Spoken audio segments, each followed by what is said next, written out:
Vamos ler aqui as Escrituras, aonde diz assim: veja que Deus, irmão, Ele se dirige a nós, quer dizer, da nossa maneira, como um de nós. Tanto é que Ele se fez um de nós, Ele é o nosso parente redentor.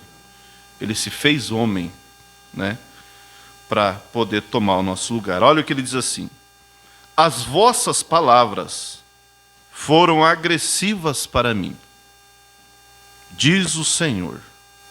Mas vós dizeis: que temos falado contra ti? Quer dizer, não falei nada, né? Aí ele disse: vós dizeis: inútil é servir a Deus. Que nos proveitou termos cuidado em guardar os seus preceitos, em andar de luto diante do Senhor dos Exércitos? Ora, pois, nós reputamos por bem-aventurados soberbos. Também os que cometem impiedade se edificam. Sim, eles tentam o Senhor e escapam. A palavra bem-aventurada quer dizer, muitas vezes, feliz. Quer dizer, nós reputamos por mais feliz a coleguinha lá do trabalho, a coleguinha lá do colégio. Parece que não tem problema, né? Não tem muita... Não se restringe de tanta coisa, né? Às vezes o pensamento vem. Quando Deus disse as vossas palavras, nem sempre quer dizer palavras faladas, mas às vezes um pensamento não deixa de ser uma palavra. Ora, pois, nós reputamos por bem-aventurados soberbos. Também os que cometem impiedade se edificam. Reputamos, quer dizer, consideramos, né? Cometem impiedade se edificam. Sim, eles tentam o Senhor e escapam. Aí a Bíblia diz assim: então aqueles que temem ao Senhor, temer é respeitar, né? Então aqueles que temem ao Senhor falam cada um com o seu companheiro, e o Senhor atenta e ouve. E há um memorial escrito diante dele para os que temem ao Senhor e para os que se lembram do seu nome. E eles serão meus, diz o Senhor. Diz o Senhor dos Exércitos: naquele dia que farei, serão para mim um particular tesouro. Poupá-los-ei como um pai poupa seu filho que o serve. Então vereis outra vez a diferença entre o justo e o ímpio, e entre o que serve a Deus e o que não serve. Senhor nosso Deus, que a Tua palavra seja de consolo, ajuda e fortalecimento a cada um dos Teus filhos. Em nome de Jesus Cristo pedimos. Amém. Pode se assentar, irmãos. Eu estava ali na hora que nós estávamos cantando, me veio na memória assim, que dia será aquele quando nós sairmos dessa condição caída, dessa condição, vamos dizer assim, de corrupção, onde há tantos, né, problemas que nós devemos conviver, problemas de saúde às vezes, problemas de complexo, problema na mente, problema às vezes no trabalho, as investidas do diabo, né, que não deixa de se investir contra nós. E eu pensei, como será aquele dia? Quando nós estivermos na beleza da santidade de Deus. E aí eu lembrei da irmã Antônia. Desde o ano 2000, eu fazia alguns cultos ali em Xaxim, eu era bem mais novo, né, onde a irmã Antônia morava. E ela partiu ontem, com 82 anos. E ela sempre aquela cristã firme, sabe? E aí eu lembrei, em 2005, como vocês sabem, muitos sabem, a gente se mudou ali para o litoral por causa do meu trabalho e fiquei um pouco ausente, né? Fiquei ausente, na verdade, a não ser quando eu tirava férias, sempre que eu podia eu ia com o pastor Daniel onde ele ia. Aí eu lembrei um dia que, bem num dia de uma férias minha, o Daniel, vai aonde? Eu vou fazer culto lá em Xaxim. Ah, tá, vou contigo. E aí nós dois juntos, eu no banco do caroneiro, e ele no motorista, e paramos lá para pegar a irmã Antônia para levar no culto. Quando ela entrou no carro, ela disse: e o irmão Davi? Perguntou de mim, né? Daniel está aqui, homem. Aí ela era tão simples o jeito dela, ela disse assim, daí ela veio assim, e eu sentado na frente, ela tinha engordado um bom pouquinho, né? Ela disse: mas olha o matambre dele. Nunca mais esqueci. E então voltamos em 2013 e sempre, já de volta, voltamos a atuar ali. Mas ela era aquela irmã, sabe? Deixa eu contar esse testemunho. Aquela irmã idosa, né? Mas que tinha uma atmosfera tão gostosa com ela, sabe? Ela tinha um espírito jovem. Tão bom estar com ela. Eu brincava com ela como eu brinco com qualquer um de vocês. E aí, então, em Xaxim, ali até o ano passado ainda, né? Que eu auxiliava ali. Em Xaxim nós tínhamos, na cidade, nós tínhamos o irmão Francisco e a sua esposa, um casal de idosos, mais ela, mais o irmão Quintino, que já partiu para o Senhor também, e a irmã Iva, a esposa dela, e mais o irmão do irmão Quintino, que era o irmão Sérgio. Então, era 5, 6 com ela, né? Aí, o que eu fazia primeiro? Eu passava lá no irmã Antônia, pegava ela, levava lá no irmão Quintino, pegava o irmão Francisco e a esposa, levava no irmão Quintino. Aí eu fazia o cultinho com eles lá, ministrava a ceia com eles. Normalmente eu lia a Escritura, cantava uns hinos, ministrava a ceia. E aí depois eu tinha que levar o irmão Francisco de volta e descer lá no irmão José de Barro, lá no interior, fazer o culto, onde tinha mais alguns irmãos que vinham. O irmão Antônio Rossoni, o irmão Ivan. Mas a irmã Antônia, ela participava comigo ali e ela descia comigo lá embaixo. Até umas 2 ceias últimas que eu ministrei, ou 3, que ela daí começou a ficar fraca. Mas ela ia comigo lá embaixo. Então levava outro e ela descia nós 3, a Márcia, eu e ela. E aí eu pensando, né, por que eu estou falando isso? Pensando, né, quando nós saímos dessa condição de corrupção, ela já saiu ontem.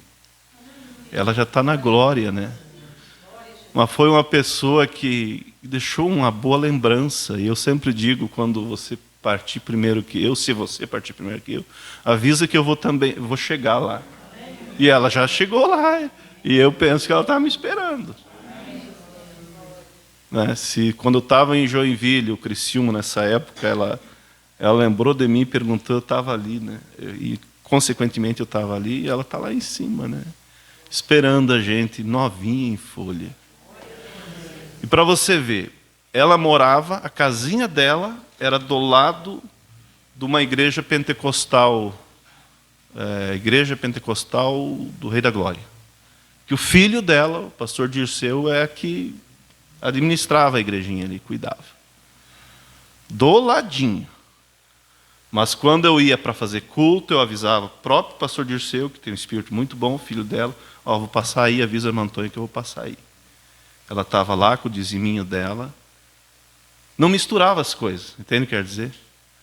Quando ela adoecia, o próprio pastor Dirceu dizia, a mãe não está bem, e ela quer que vocês venham orar. Tem que ser aquele que venha, quer dizer que ela tenha fé, né, em outras palavras. Pedia para o filho, pede para o pastor vir, nós ia lá. Aí ontem ele entrou em contato, nos avisando que ela tinha falecido, mas antes ele tinha também entrado em contato, dizendo que ela estava mal. E aí, o pastor Clenoir esteve lá fazendo o funeral. Então, são pessoas que deixaram marcas. Eu estou conversando, não entrei na palavra ainda. Pessoas que deixaram boas marcas. E eu tinha ela assim como amiga. Membro e amiga, né? E aí, quando nós descíamos no irmão José de Barros, estou conversando com vocês, antes de estar na palavra. Nós descia lá, daí sempre o irmão José de Barros, aquela pessoa também muito acolhedora, e gosta de uma confraternização. Sempre faziam uma janta para nós, e a gente ficava lá com o irmão Rossoni, com o irmão Ivan, cada um, eles traziam alguma coisinha, nós comíamos junto com ela. E o papo corria, né? Só que a hora ia passando, né? Daqui a pouco ela começava a ficar ansiada lá. E a Márcia às vezes ficava por lá ainda conversando. Aí levantava para sair e ficavam conversando. Daí eu dizia para a irmã Antônia, acho que nós vamos puxar um forro e vamos dormir por aqui mesmo, porque desse jeito. E ela, acho que vamos dormir por aqui mesmo. E ficava. Mas eu quis compartilhar com vocês essa preciosidade, né?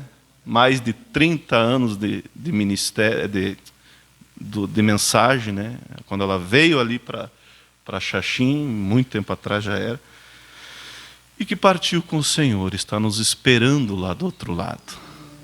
Por isso que isso nos incentiva, né? Quando a gente vê como diz, essas colunas, nos incentiva. E eu penso que o filho dela, uma hora dessa, apesar que atende ali, tem a igreja do lado ali, eu penso que ainda um dia ele vem, vendo a postura da irmã Antônia, né? Ela partiu com 82 anos. E ali está ela. São pessoas preciosíssimas. E cada um de nós temos nosso valor. E nós estamos escrevendo história. Ela fechou o livro dela, né? O irmão Sérgio fechou o livro dele. O irmão Quintino, como eu disse, também partiu, fiz o funeral dele ano passado. Também fecharam o livro, mas nós estamos caminhando e continuamos escrevendo nossa história. Por isso que vale a pena, irmãos. Como esses guerreiros, a gente fala dos guerreiros das Escrituras, mas nós temos na nossa atualidade também pessoas que tiveram um exemplo tanto quanto os irmãos da Bíblia. Pessoas que tiveram um exemplo firme, uma fé inabalável. Ela viuvou ainda muito cedo, o esposo era alcoólatra, ela criou os filhos, aceitou a mensagem, há uns 30 ou mais anos atrás, talvez 40, e se manteve ali. Por isso, irmãos, isso é um incentivo para mim e para você dizer, eu também vou seguir esse caminho que está, como diz o profeta, marcado, com marcas de sangue. Ele está fundo, é um caminho, vamos dizer assim, um carreiro, um caminho estreito, que ele está fundo, com marcas. Começa lá no Velho Testamento, vai chegando em João Batista. Claro que chega em Jesus, que é o principal, né, o nosso Deus que se fez carne. Aí o irmão Brana cita Estevão, e assim tantos, né, que passaram por aqui e deixaram uma marca de verdadeiros cristãos. Por isso, irmãos, já entrei na mensagem, é o que nos incentiva. Quando falamos ali, me veio essa inspiração sexta, com o título que eu falei ali, eles não têm morado. O pastor Febrônio, há muito tempo atrás, pregou uma mensagem assim. Vocês lembram que o profeta, o primeiro sermão dele, no meio dos pentecostais, foi sobre o jovem rico, né? E a escritura que eu li ali em Ronda Alta foi sobre o jovem rico. E ele diz que ele começou dizendo assim, ele chegou ali, ele não viu flores, não tinha criança, e ele chorou. E ele foi entrando assim, né, irmão Brana, quando ele pregou essa primeira mensagem no meio dos pentecostais, até que ele se perdeu na pregação, e quando se deu por conta, já tinha terminado, e foi um grande avivamento. Enquanto eles não têm, aqueles que aceitaram o sangue do Senhor Jesus Cristo têm. Como a Bíblia diz que eles o rejeitaram, os judeus o rejeitaram, né? Creio que é São João que diz, São João I. Mas todos quanto o receberam, Deus deu-lhe o direito de serem filhos de Deus. Então nós não somos pouca coisa. Somos filho e filhas de Deus. Às vezes, as lutas, o problema embaça um pouco nossos olhos e a gente parece que não consegue ver. Mas quando a gente vem na presença de Deus, a gente desembaça, né, a nossa visão e nós vemos quem nós somos. Filhos de Deus. Que estamos passando por um período aqui, como Jesus mesmo disse, no mundo tereis aflição. Mas tem de bom ânimo, porque eu venci o mundo. O que ele quis dizer com isso? Eu venci. Se eu venci, vocês também vencerão. Porque nós estamos nele. E eu falei ali, algo que você talvez já parou para pensar. Quando a gente às vezes viajava de ônibus, né? Você está dentro do ônibus, está tudo quentinho ali. Mas lá fora, às vezes, está aquela chuva, frio, não é? Mas normalmente você tem um guarda-chuva, ou você tem uma casa para ir, ou você tem um hotel para chegar. Você não vai ficar na rua. Agora pense que coisa difícil e triste. A pessoa sabe, eu estou aqui no ônibus, está quentinho, está seco, mas daqui a pouco eu vou ficar nesse temporal e não tenho para onde ir. Não tenho uma casa, não tenho uma proteção, não tenho uma cama para dormir. Assim o ímpio, ele não tem para onde ir. Por isso ele fica na região dos perdidos. Porque ele viveu o período de tempo na casa que Deus deu para ele definir para onde ele vai quando sair daqui. Para ele adquirir a passagem. Mas passou o tempo e ele não pegou a passagem. E aí ele fica nessa condição. Então veja, irmãos, voltando aqui na Escritura que nós lemos. Quando nós olhamos para o histórico dos nossos irmãos do passado, para a vida deles, nós lembramos do que disse Tiago, né? Que Elias era um homem sujeito às mesmas paixões que nós. E orando a Deus, pediu que não chovesse, e não choveu. E orando outra vez, o céu mandou chuva. Se analisa a vida de Elias, você vê realmente como somos da mesma matéria. Mas uma coisa nós temos em comum com Elias. Quando você olha para a tua vida, para a tua fé, você olha, o mesmo Deus de Elias é o mesmo meu. Ele passou por momentos de dificuldade, momentos de decepção. Quando parecia que o diabo tinha ganhado a vitória e colocado tudo no bolso. Aí, o rei casa-se com Jezabel, uma pagã, um rei que não tinha espinhaço, um rei que era, como aquela expressão que a gente usa, ele era um Maria vai com as outras, ele não tinha definição, ele não tinha posição, e quem governava ali foi a pagã. Governava ele. Aí você imagina o calibre de Acabe para permitir a esposa perseguir os profetas de Deus. Permitir Jezabel impor as suas idolatrias em Israel, deixar os costumes antigos, deixar os limites antigos, como a Bíblia diz, não remova os limites antigos deixados por vossos pais. Mesma coisa nós devemos aplicar para nós hoje. Enquanto o mundo vai se modernizando, a saia vai subindo de muitas, mas nós temos um limite antigo colocado por nossos pais, que começou lá com os apóstolos, e foi restaurado nesse dia pelo nosso mensageiro. Devemos manter os nossos limites. Mas Acabe não se importou com nada. E Jezabel veio e começou a impor a idolatria, e aqueles que se levantavam, ou tentavam se levantar contra, né, ela matava. A ponto, como falei esses dias aqui, eu não lembro o nome daquele personagem, eu tenho anotado em algum lugar aqui, que ele chegou para Elias e disse, ele era servo ali de Acabe, ele disse, eu protegi 100 profetas do Senhor, para que Jezabel não matasse. Escondi de 50 em 50 em 2 covas. Quer dizer, fiz uma cova lá, guardei 50, guardei mais 50 e manteve eles com pão e água, para não cair na espada de Jezabel. Veja a situação que chegou.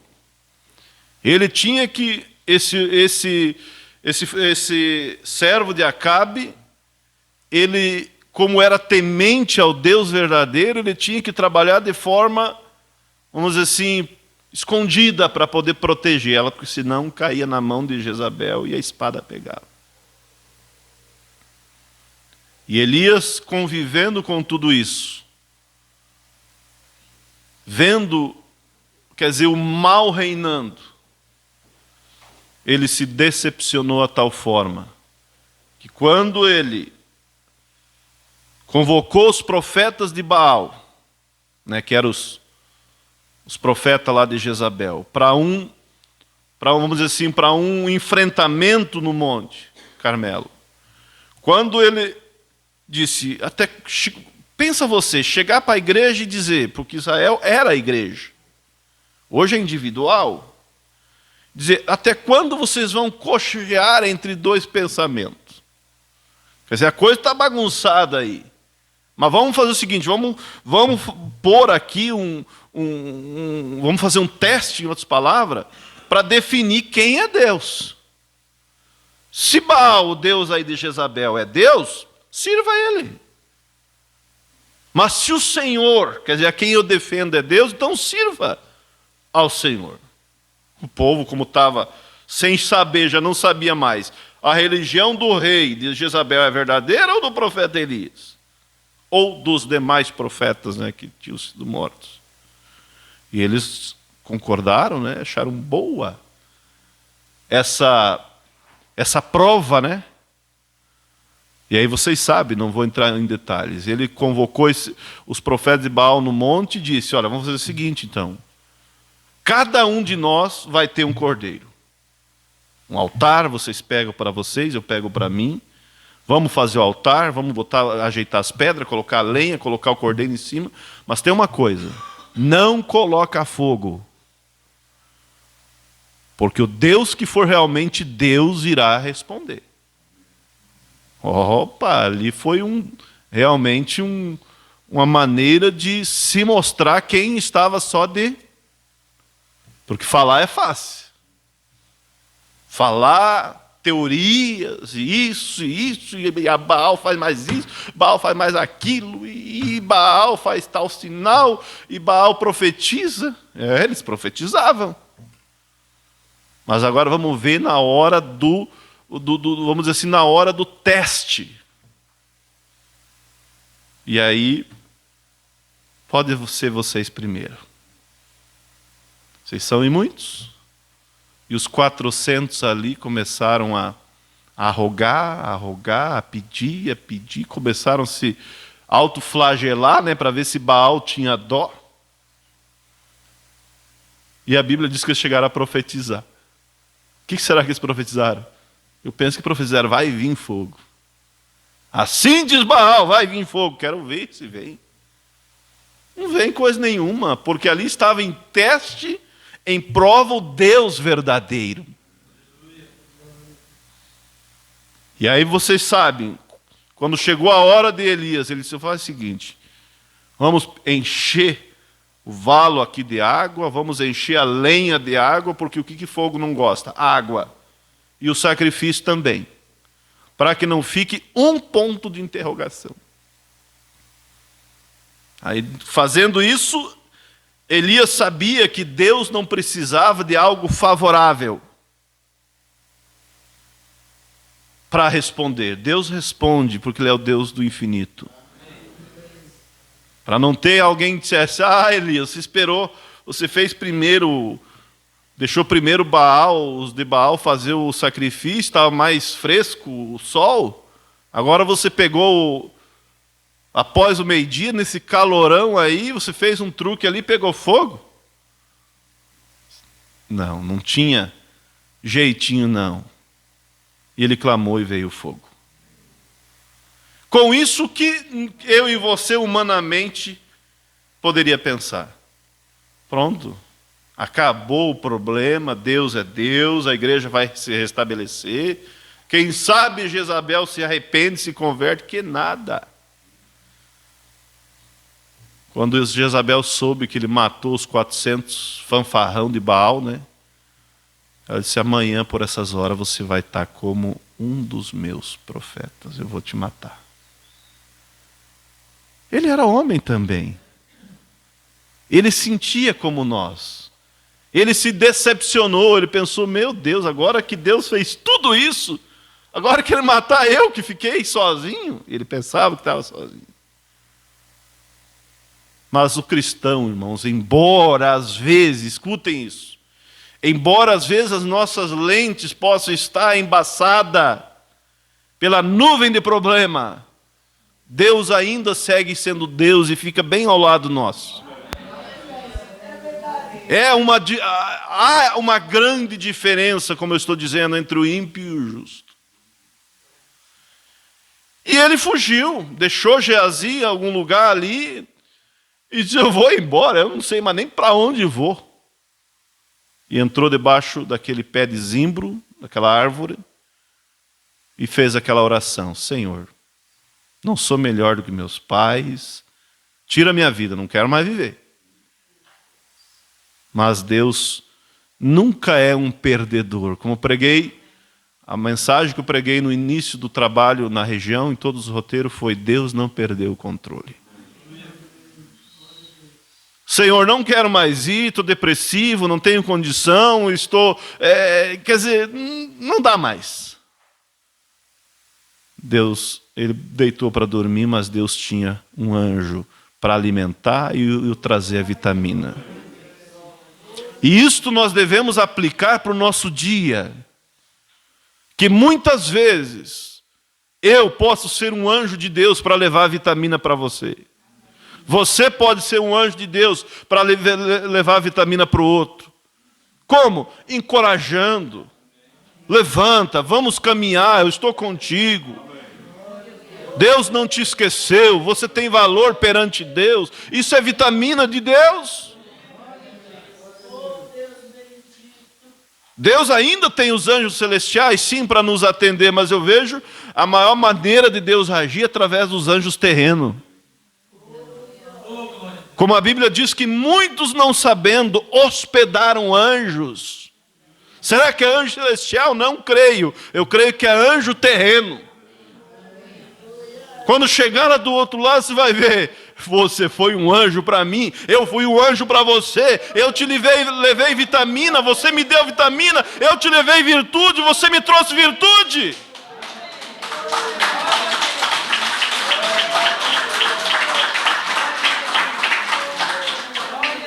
Deus não desamparou, não desampara. O anjo veio e trouxe a ele aquela comida contendo todas as vitaminas. Ele comeu, mas o que ele fez? Voltou a dormir. E quantas vezes nós estamos dormentes por causa do problema, por causa da luta, mas não é porque está dormente que não é filho. Ele comeu aquilo, deu uma olhada: eu vou dormir, esperar a resposta da minha oração. Mas que resposta nada, Elias. Não é a hora agora. Não chegou ainda a tua hora, tem uma missão. Você precisa ainda ungir Eliseu, Jeú. Unge Eliseu para ficar em teu lugar, unge Jeú, e tem mais um outro que não me lembra agora. Se alguém lembrar, me diz. Que ficou de ele ungir. E voltou a dormir, mas o anjo voltou e cutucou. E disse: levanta e come, rapaz, porque o caminho é comprido. Você ainda tem que continuar escrevendo a tua história. Não acabou ainda, não. Vamos em frente. E Deus sabia que o que ele precisava era também de um bom exercício. Com a força daquela comida, ele caminhou 40 dias e 40 noites. Com a força daquela vitamina. Chegou lá, ungiu Eliseu. Eliseu, eu creio que nem foi Eliseu que ungiu Jeú. Se não me engano, ele pediu para alguém ungir Jeú. Mas enfim, ele ungiu Eliseu. E Eliseu o seguiu. E ele pensou: agora posso ir para casa. Agora tem alguém que vai continuar tocando essa obra. E vocês sabem, né? Eliseu pediu a porção dobrada e a obra seguiu. Onde está Jezabel hoje e os seus carrascos? Jeú? foi quem matou Jezabel, né? Jogou ela de cima do palácio. Alguém, pelo Senhor, e vamos pegar essa desgraçada aí e jogar para baixo. Jogou para baixo, o pessoal tem que sepultar ela porque ela é filha de rei. Foi lá, só tinha a mão pintada, o resto dos cachorros comeram tudo. Onde está ela? Eu não queria estar no coro dela. Você e eu, nós devemos ser super agradecidos por nós não fazer parte desse povo vamos dizer, da esquerda. Do outro lado. Esse povo do lado de Jezabel, esse povo do lado de Caim, esse povo do lado de Pilatos, nós não fazemos parte deles, não. Mas nós fazemos parte do particular tesouro.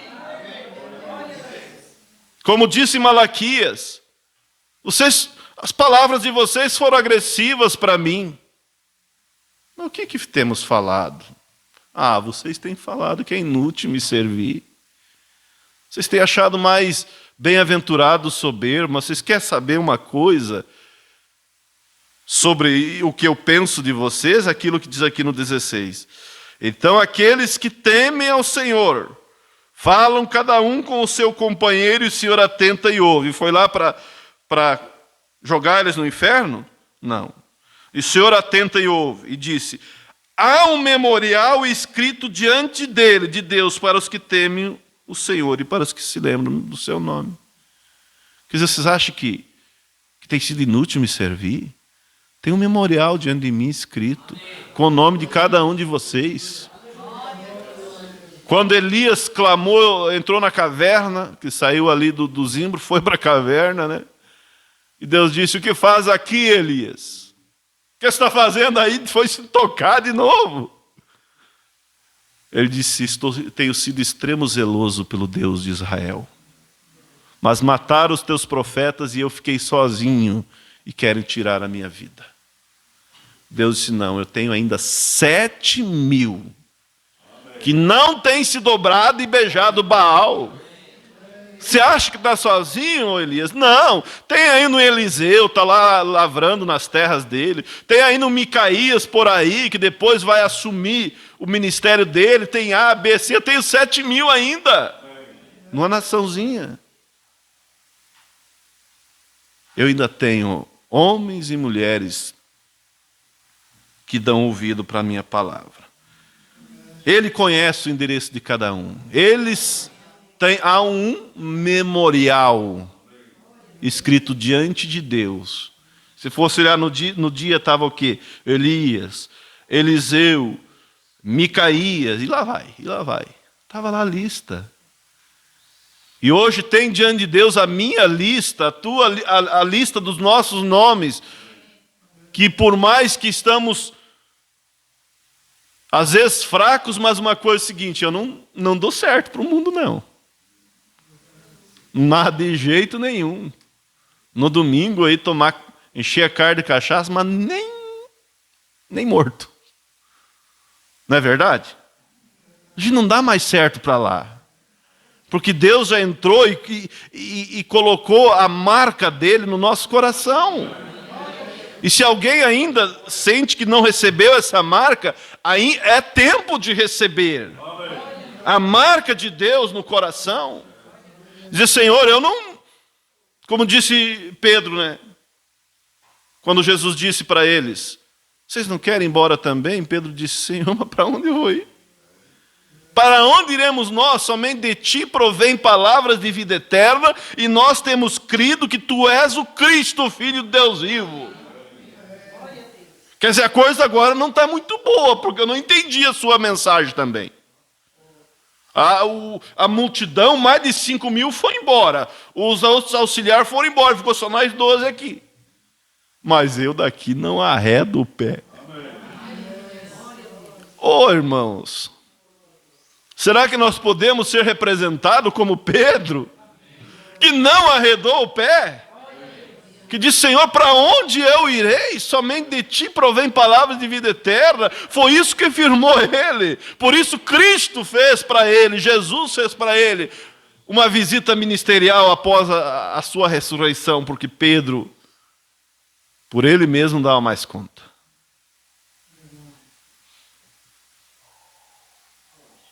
Há um memorial escrito diante dele para aqueles que se lembram do seu nome.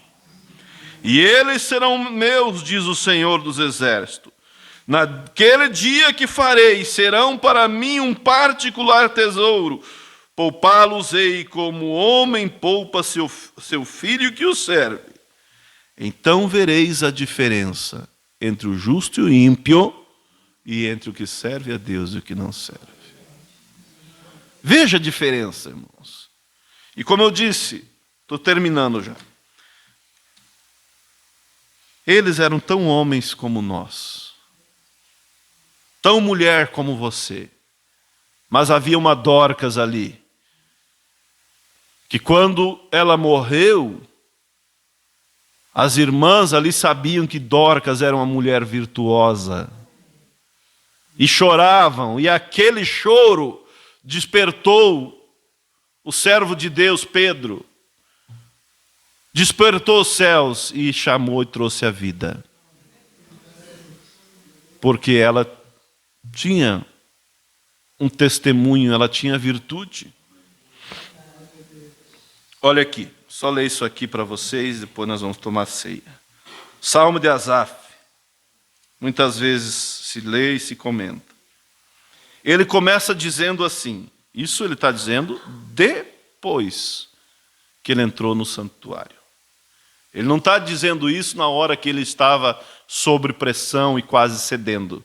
Mas depois que ele viu, ele voltou dizendo, vamos dizer que Asaf chegou no templo e disse, eu vou contar um testemunho para vocês. Ele era um cantor, né? E ele disse, verdadeiramente bom é Deus para com Israel, para com os limpos de coração. Verdadeiramente Deus é bom. Mas eu vou dizer para vocês uma coisa. Mas quanto a mim, os meus pés quase se desviaram. Pouco faltou para que se escorregasse os meus passos. Pois eu tinha inveja dos soberbos ao ver a prosperidade dos ímpios. Porque não há aperto na sua morte, mas firme está a sua força.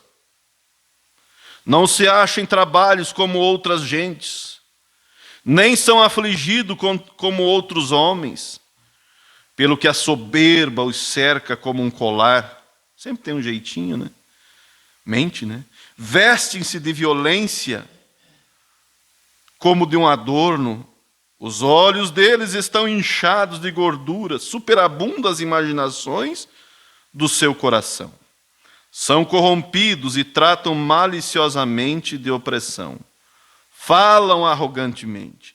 Ergue a sua boca contra o céu e a sua língua percorre a terra.